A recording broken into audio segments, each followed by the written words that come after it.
Hello' everyone, মোৰ অন্তিম ব্লগত সকলোকে স্বাগতম জনাইছোঁ। এইটো ৰাতিপুৱা সময়ত হৈ গ'ল।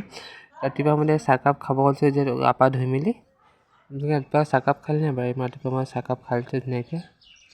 তাৰপিছত এইপিনে আমাৰ ঘৰৰ ওচৰৰ মাহীজনীৰ ঘৰত গৈছিলোঁ। তাৰপৰা দেখিলোঁ বৰটেঙা কাটি আছে, মোক বৰটেঙা খাব ৰখালে। এইপিনে বৰটেঙা দিলে, চবকে দি আছে বৰটেঙা সকলোকে।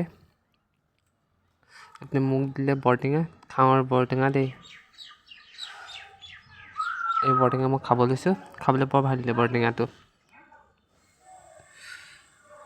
তাৰপৰা মাহীহঁতৰ ঘৰৰ পৰা আহি মেলি দুপৰীয়া যিহেতু ভাত খাব লৈছোঁ, মায়ে বনাইছিলে দালি, বন্ধাকবি আলু ভাজি, তাৰপৰা এইপিনে মাছ, সৰু সৰু অকণি পুঠি মাছ সেইটো আছিলে।